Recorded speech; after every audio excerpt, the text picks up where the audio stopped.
안녕하십니까? 한 주일 동안 잘 지내셨죠? 여러분 여러 가지로 또 이렇게 답답한 면도 있고 그럴 텐데 늘 그럼에도 불구하고 우리들이 또 하나님의 사람으로 좀 잘 더 준비될 수 있는 또 다른 그런 기회가 될 수 있기를 간절히 바랍니다. 오늘은 설교 전달법에 대한 시간인데요. 지난 시간에도 설교론에 대해서 말했는데 오늘은 이제 설교 전달법에 대해서 이렇게 말씀을 드리기로 했습니다. 여러분 사실 목회의 핵심 되는 게 설교이기 때문에 지금 2시간에 걸쳐서 이렇게 전하기로 했습니다. 설교가 무엇이냐에 대해서 우리가 생각을 해봤고요. 그 다음에 어떻게 설교할 것이냐를 생각할 때 제일 중요한 게 뭐냐면 설교자가 설교할 수 있는 몸이 만들어져야 된다는 사실입니다. 몸이 만들어져야 돼요. 그래서 설교를 위한 최고의 준비는 뭐냐면 설교자 자신이라는 겁니다.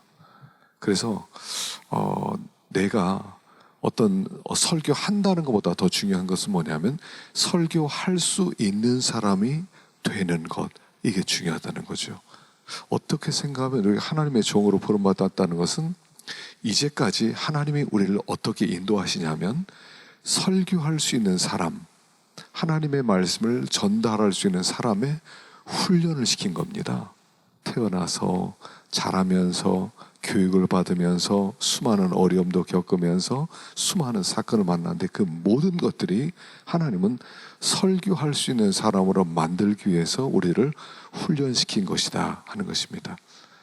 그래서 우리가 계속적으로 성장해야 돼요. 설교자로서. 디모데전서 4장에 보면 15절에 이 모든 일에 전심전력하여 너의 진보를 모든 사람에게 나타나게 하라. 내가 내 자신과 가르침을 삼가 이 일을 계속하라. 이것을 행함으로 내 자신과 내게 듣는 자를 구원하리라 그랬습니다. 우리가 설교를 함으로 나도 구원받는다는 거고요. 그리고 듣는 사람도 구원하는 행위가 설교라는 거예요. 설교는 내가 뭔가 교훈을 주는 거로 끝나는 게 아니라 먼저 하나님이 나에게 말씀하시고 그리고 말씀을 받은 내가 또 이렇게 말씀을 전함으로 말미암아 듣는 사람을 건지게 하는 일이다 하는 거죠. 그래서 설교자가 계속 성장해야 돼요. 계속 변화되어야 돼요. 계속 새로워져야 돼요. 계속 성숙해져야 돼요. 그렇게 될 때 우리의 설교가 살아있는 거예요. 설교는 기술을 배우는 게 아닙니다. 설교자가 성장하고 성장한 그 자리에서 하나님의 말씀을 증거하는 거기 때문에 설교자가 제일 중요한 게 몸이 만들어져야 돼요. 지금 이제 사실 야구 시즌이 이렇게 다가오고 있는데 지금 이 코로나 때문에 이렇게 그 시즌이 다 연기가 되었어요. 이 사람들이 겨우 내내 뭘 연습했냐면 공 던질 수 있는 야구할 수 있는 몸을 만들었어요. 어떤 사람은 다이어트 하기도 하고 어떤 사람은 웨이트 트레이닝도 하고 어떤 사람은 또 근육을 늘리기도 하고 하여간 그렇게 해서 몸을 만들어 갔어요. 그래서 개막전에 맞춰서 자기들이 완전히 야구할 수 있는 사람으로 만들어지는 거죠. 유현진이 토론토로 가서 그 준비를 해서 공을 서서히 던지면서 처음엔 30개 던지고 50개 던질 수 있는, 그다음에 한 70개 던질 수 있는, 나중에 개막전에는 한 100개 정도 던질 수 있는 몸으로 만들어서 딱 몸이 만들어졌을 때 그 시즌을 이끌어갈 수 있는 것처럼 여러분 설교 한두 편 내가 했다, 설교 한두 편으로 내가 은혜 끼쳤다, 여러분 이게 중요한 게 아니에요.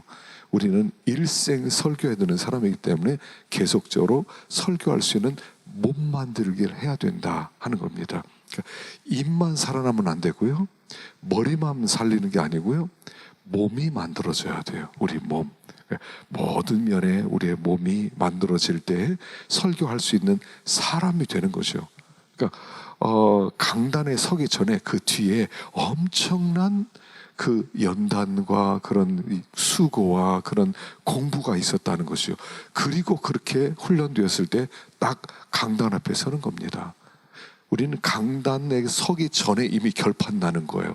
설교자로 몸이 만들어진 사람, 그 사람이 설교할 수 있는 거예요. 야구 선수가 뭐 한 번 게임하는 겁니까? 뭐 이 게임을 150개 정도 하잖아요. 엄청난 많은 게임을 해야 되는데 그 게임을 다 소화시킬 수 있는 능력을 가지려면 기술 몇 가지 익혀서는 안 돼요.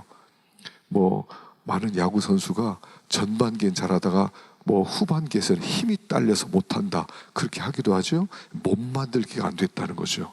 그 체력 훈련도 해야 되고 그런 기술도 익혀야 되고 그래서 1년을 소화시킬 수 있는 몸이 만들어져야 돼요. 설교자가 설교할 수 있는 몸이 만들어져야 돼요. 몸이 만들어지면 설교를 몇 번 설교하더라도 다 설교를 은혜스럽게 할 수 있는데 몸 만들기가 안 되면 한 번 설교하고 그 다음에 다 죽 써버릴 수 있어요. 그러니까 몸 만들기가 중요하다 하는 겁니다. 그래서 권투 선수는요 챔피언전을 앞두고 얼마만큼 연습을 하는지 예전에 어떤 권투 선수는 한 링에 올라설 때까지 발톱에 한 6개 정도 빠진답니다.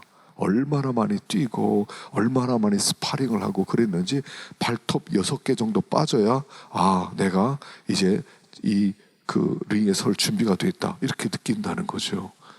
뭐 예전에 그 강수진 발레 그 선수는 슈즈를 1년에 250켤레씩 바꿔 신었다고 하지 않습니까? 그게 몸 만들기예요.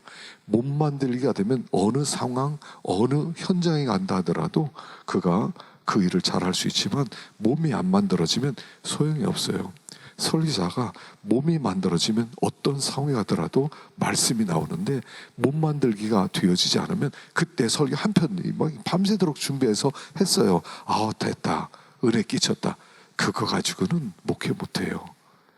엄마가 밥을 하루에 3번씩 해줘야 됩니다. 물론 뭐 한 끼는 사 먹기도 하고 뭐 도시락도 싸고 그러지만 어쨌든 계속 밥을 해줘야 돼요. 그러니까 우리가 어찌됐든 간에 말씀을 계속 증거할 수 있는 그런 사람이 되어져야 되기 때문에 몸 만들기가 되어져야 된다는 거죠. 그래서 설교를 위한 최고 준비는 설교자 자신이다 하는 거죠. 두 번째, 설교자는 요리사예요. 요리사. 요리사는 자기가 맛본 요리 이상의 요리를 못하는 겁니다. 내가 먹어본 것, 되게 이제 딸들이 결혼을 하면 사실은 엄마가 만든 그 맛을 그대로 만들어내는 거죠.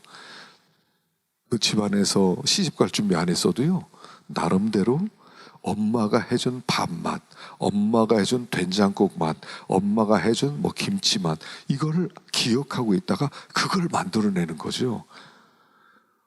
우리 설교자도 똑같습니다. 내가 맛본 것, 은혜 받은 것 그렇게 은혜를 끼칠 수가 있는 거예요. 그 이상의 요리는 못하게 돼 있어요.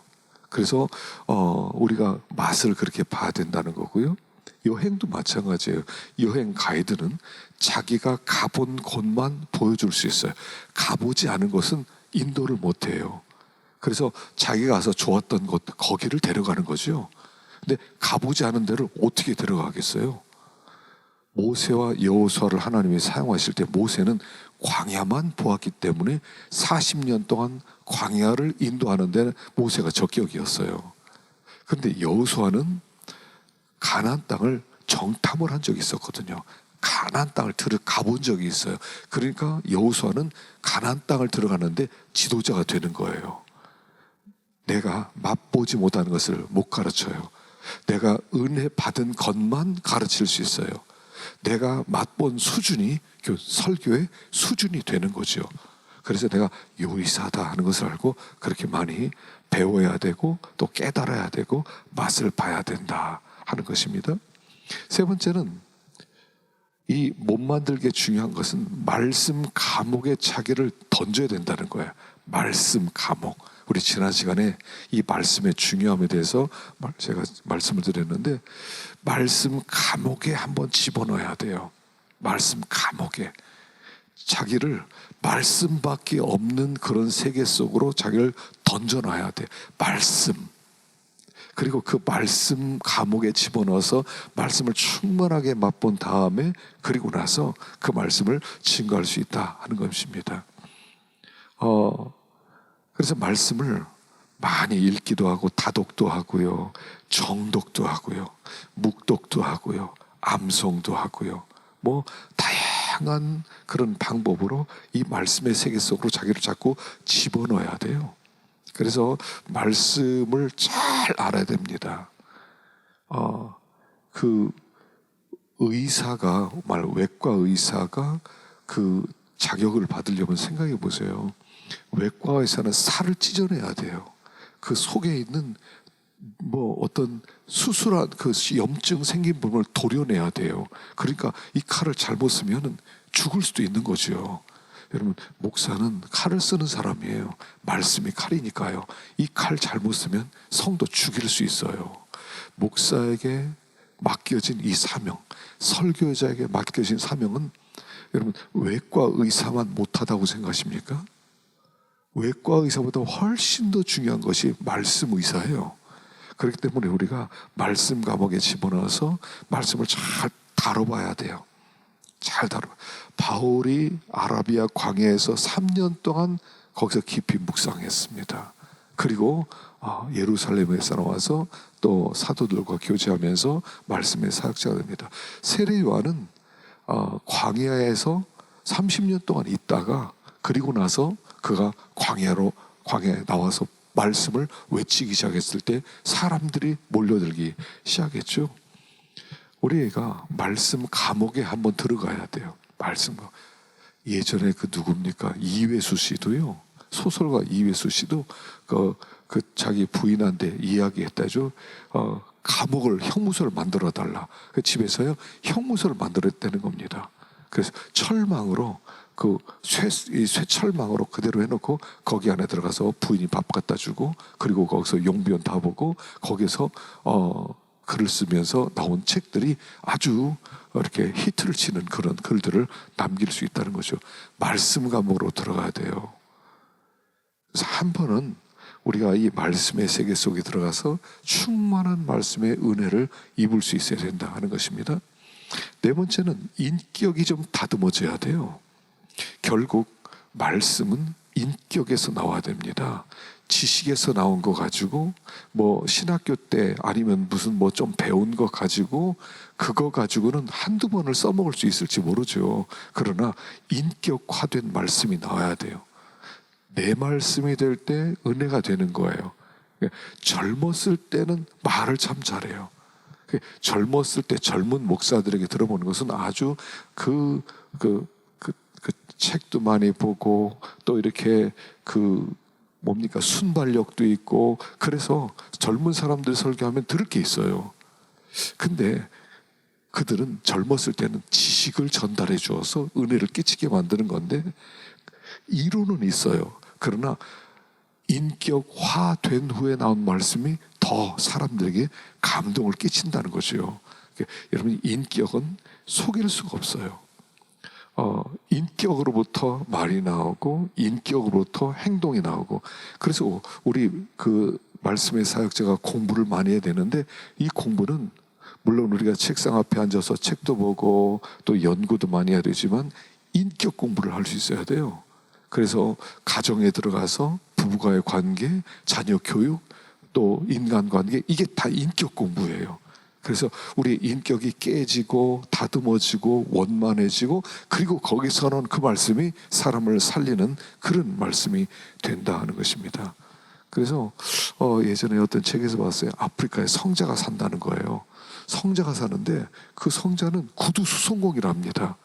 그래서 구두 수송공인데 그 사람에게 그 성자를 만나기 위해서 가니까 구두를 고치고 있더라는 거죠. 그 구두를 고치고 있는데 그 구두를 그 사람을 만났을 때부터 그 사람에게 구두를 만들 때까지 최선을 다하는 그런 모습을 통해서 성자의 모습이 나타났다는 거예요. 그래서 그 예전에 돌을 닦는 사람들은요, 수도사들은 이런 말이죠. 네가 수도하러 방에 들어갈 때 신발부터 정리해라 이런 말이 있어요. 신발부터 정리해라. 나 수도하러 들어갑니다. 나 수도하겠습니다. 나 여기서 그 수양을 닦겠습니다. 그럴 때는 신발부터 정리하라는 거예요. 모든 것이 인격화되는 거예요. 그러니까 운전하는 모습에서 영성이 나와야 돼요. 운전과 설교가 무슨 상관이 있습니까? 밥 먹는 모습과 설교가 무슨 상관이 있습니까? 잠자는 시간과 설교가 무슨 상관이 있어요? 다 연결된다는 것입니다. 운전할 때도 영성이 차분하게 서두르지 않고 짜증내지 않고 여유 있게 운전하고, 또 밥 먹을 때도 뭐 허겁지겁 먹지 않고 걸어갈 때도 차분하게, 이 모든 것이 인격과 연결이 된다는 것입니다. 그래서 밥 먹는 모습, 말하는 모습, 걷는 모습, 신발 끈 매는 모습, 그 모든 것에 영성이 묻어나고요, 인격이 나오는 거예요.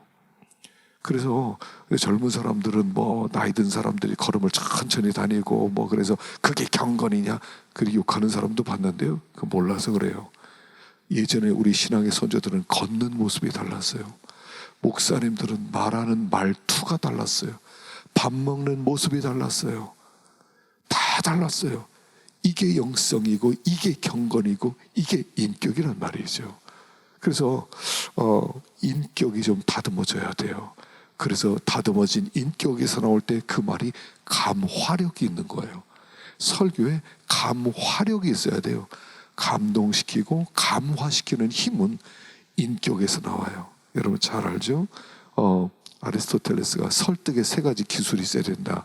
그리고 나서 세 가지 기술을 로고스, 파토스, 에토스 세 가지가 있어야 된다고 그랬죠. 로고스는 말씀이고요. 파토스는 거기에 감정이 실려져 있는 거고요.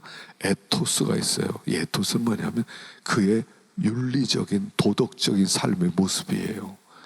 도덕적인 삶의 모습은 없으면서 말만 잘한다? 설득이 안 된다는 거예요.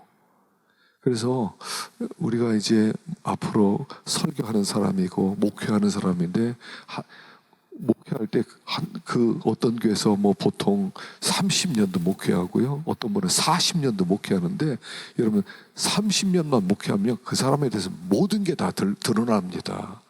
말 몇 마디에서 사람 감동 못 시킵니다. 교인들은 너무 잘 알아요. 목사에 대해서 너무 잘 알아요. 우리는 이거 모를 것이다 그렇죠? 그 이상을 알고 있어요. 이제 여러분들이 현장으로 들어가면 다 체험하게 될 겁니다. 우리 목사님 말은 잘하는데 뭐 행동은 참 그래, 이런 말이 들리면 감동이 없는 거죠. 그러면 부응할 수가 없는 거죠. 그래서 못 만들기에 중요한 것은 인격이다 하는 것입니다. 그래서 자꾸 하나님 앞에 자기의 그 부족한 모습 때문에 많이 엎드리고 기도하면서, 그러면서 우리의 인격을 좀 다듬을 필요가 있다 하는 것이죠. 하루아침에 되는 건 아니죠. 하루아침에 되지 않아요. 시간이 많이 걸려요. 그러나 우리가 항상 여기에 초점을 가지고 있을 때 좀 변화되는 그런 인격을 가질 수가 있다 하는 것입니다. 두 번째는 설교자의 못 만들기의 핵심이 뭐냐면 기도입니다. 못 만들기에 있어서 기도예요. 이 기도가 아주 중요합니다. 그래서 설교자와 말씀, 설교자와 기도는 전부라고 해도 과언이 아니죠. 그래서 우리가 이제 기도 생활은 설교자에 있어서 전부다 해도 과언이 아니에요. 여러분, 이제 여러분들의 목회의 성패는, 설교자로서의 성패는 기도에 달려 있어요. 그래서 이 기도를 우리가 정말 그 기도 생활을 잘해야 되는데, 이 기도 생활을 잘하게 될 때에 우리가 힘이 있는 사람이 되는 겁니다. 설교는 마치 뭐하고 똑같으냐면, 설교는 화살을 쏘는 거하고 똑같아요. 화살 쏘는 거. 화살 쏘는 거하고 똑같은데, 자, 화살을 쏘려면요, 세 가지가 있어야 됩니다. 자, 내가 이제 화살을 가지고 관역을 뭐 예를 들어서 100m 뒤쪽에다가 150m 뒤쪽에다가 관역을 놓습니다. 그리고 활을 당깁니다. 자, 이 화살을 당길 때 뭐가 필요하겠습니까? 제일 중요한 게, 첫 번째는 화살이 정확하게 가야 돼요. 관역으로 정확하게 가야 돼요. 그래서 정확성이 있어야 돼요. 말씀에 정확성이 있어야 돼요. 분명히 무슨 말씀인지 알고 전해야 돼요. 두 번째는 예리해야 돼요. 화살촉이 예리해야 관역에 딱 박히는 거예요. 예리하지 않으면 뭉툭하면 박히지가 않아요. 예리해야 돼요. 하나님의 말씀을 예리하게 칼날처럼 갈아야 돼요. 사람 배를 째는 사람이다 생각할 때 아무 칼이나 쓰겠습니까? 칼 하나도 안 드는데 그걸 가지고 그 무도 못 자르는 그런 칼로 사람 배를 수술할 수 있겠습니까? 사람 배를 수술하는 이 칼은 굉장히 예리하죠. 세 번째는 힘이 있어야 돼요. 가긴 갔어요. 근데 힘이 없어서 툭 떨어져요. 관역을 맞추긴 맞췄어요. 근데 툭 떨어져요. 이게 우리가 설교를 하면 그 설교가 아주 예리하게 하나님의 말씀의 정확성을 가지고 성도의 심령을 꿰뚫어야 돼요.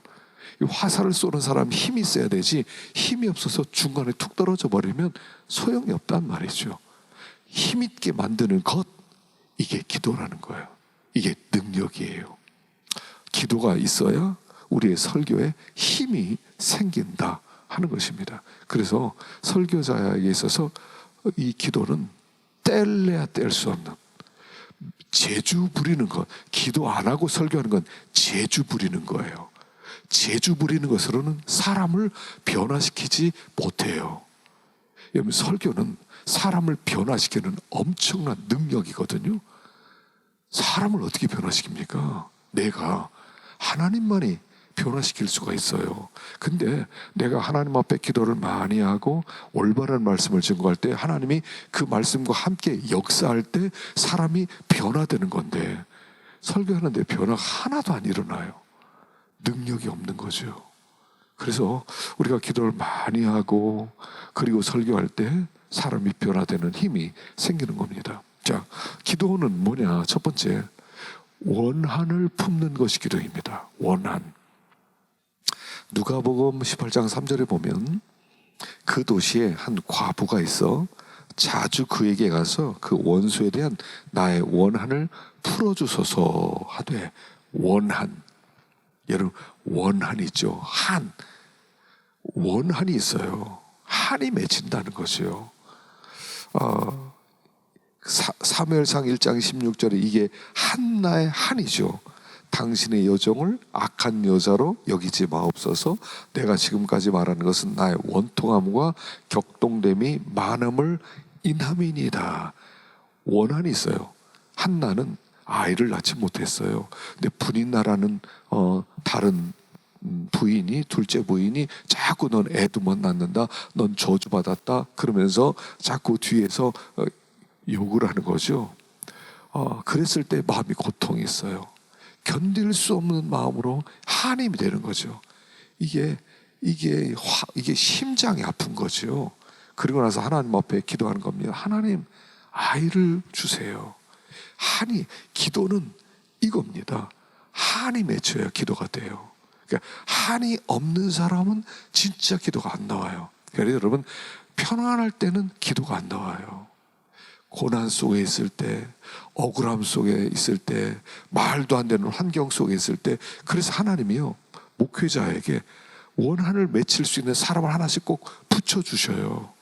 그래서 우리들로 하여금 기도하게 만들어. 그 사람이 아니면 나는 기도할 이유가 없어요. 그 사람 때문에 내가 기도해요. 그 문제 때문에 기도하게 돼 있어요. 한을 가지고 하나님 앞에 나오라는 거죠. 기도는 저절로 되는 게 아닙니다. 기도는 정말 간절한 어떤 요구가 있을 때 하나님께 나가는 것입니다. 그래서 하나님께 나갈 때 정말 원한을 가지고 하나님 앞에 기도하는 것이죠. 하나님 앞에 나올 때 한이 없는 사람은 기도가 살아있지 못해요.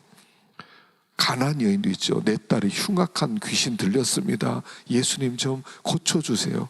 예수님이 대답도 안 하고 하니까 또 쫓아오면서 고쳐달라고 하니까 난 자녀의 떡을 취하여 개들에게 주는 게 합당치 않다고 생각한다. 그러니까 이 여자가 엎드려서 개라고 해도 좋은데 내가 개 맞습니다. 그런데 개도 부스러기를 먹지 않습니까? 이게 한 많은 여자가 할 수 있는 말이에요. 기도할 때는요, 하나님 앞에 소원을 가지고 나와야 돼. 정말 그렇게 되지 않으면 죽을 것 같은 소원. 기도할 때 기도 제목이 많은 게 아니에요. 한두 가지를 가지고 하나님께 기도하는 거예요. 뭐 5가지, 뭐 이렇게 10시간을 기도할 때 그냥 한 두어 가지, 한 많아도 5가지, 하나님 정말 이렇게 하게 해주세요. 그러면 우리는 이게 한이 아니면, 아이 뭐 아니면 말고, 뭐 안 주시면 말고, 이렇게 나오는 건 한이에요. 반드시 들어주셔야 돼요. 이게 한이에요. 이게 기도예요. 하나님 반드시 들어주세요. 반드시 이렇게 하게 해주세요. 하나님, 주님이 들어주실 때까지 내가 일어설 수가 없습니다. 그게 원한을 맺힌 기도죠. 그리고 그렇게 기도할 때 하나님이 응답해 주신다 하는 것입니다. 두 번째, 기도의 목적이 있어요. 기도의 목표는 뭐냐면 하나님의 영광입니다. 하나님의 영광. 마태복음 6장 33절에 보면 너희는 먼저 그의 나라와 그의 의를 구하라. 그리하면 이 모든 것을 너희에게 더하시리라. 여러분, 우리가 기도할 때는 기도할 것은 한 가지입니다. 하나님을 구하는 겁니다. 하나님의 영광을 구하는 겁니다. 하나님, 우리의 삶에 이제 우리 믿는 사람은, 이건 목사 꼭 설교자도 아니라도 믿는 사람은 한 가지 마음 가운데 소원이 생기죠. 그게 뭐냐면 하나님의 영광이에요. 하나님, 나로 말미암아 당신이 영광 받기를 원합니다. 당신의 이름이 온 땅에 충만하기를 원합니다. 모든 사람들이 하나님의 이름을 높이는 그것이 나의 소원입니다. 이게 있어야 돼요. 이제 그게 주기도문에 나온 거죠. 주기도문은 뭐냐면 우리들의 소원을 얘기하는 거예요. 우리는 어떤 기도를 해야 됩니까? 그 이름이 거룩히 여김을 받고 나라가 임하고 뜻이 하늘에서 이룬 것 같이 땅에서도, 하나님의 이름, 하나님의 나라, 하나님의 뜻, 하나님이 하나님이 영광이에요. 그래서 기도의 목표는 하나님의 영광입니다. 우리는 하나님의 영광에 초점을 맞춰야 돼요. 하나님만 구하면 다 하나님께서 주셔요. 하나님의 소원은 뭐냐면 하나님을 우리에게 주는 겁니다. 하나님을 주는 거예요. 그래서 우리가 하나님을 구할 때 하나님은 가장 기뻐하세요. 하나님을 이용해서 다른 걸 구하는 게 아니라 하나님만 구하는 거예요. 하나님을 전부로 여기는 거예요. 그래서 하나님만 구하게 될 때 하나님은 다 주신다. 그것입니다. 하나님만 구해라.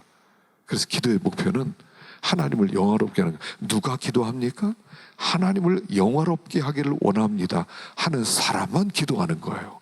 하나님을 영화롭게 하기를 원합니다.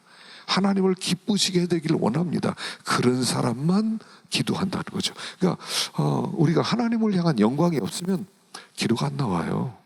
기도가 안 나와요. 왜냐하면 내가 소원이 없는데, 소원이 없는 사람은 목표가 없는 것이고, 목표가 없는 사람은 편안함만 구하게 되어 있습니다. 그냥 편안하게 살면 되죠. 뭐 그렇게 우리가 엄청나게 뭐 그렇게 애를 쓰고 그럴 게 있습니까? 육신을 가진 우리는 편안한 걸 원해요. 그래서 우리가 정말 하나님의 영광만을 구하는, 하나님만을 구하는 그런 우리가 될 때 기도가 살아나게 된다는 거죠. 자, 그 다음에 이제 기도하는 그런 방법이 뭐냐? 여러분, 제가 뭐 여러분 다 아시겠지만 기본적인 것을 제가 다시 한번 여러분께 기억나게 하는 것입니다. 기도하는 방법, 우리 기도하는 방법과 기도의 효과에 대해서는 우리 다음 시간에 하도록 하겠습니다. 잠깐 쉬도록 합시다.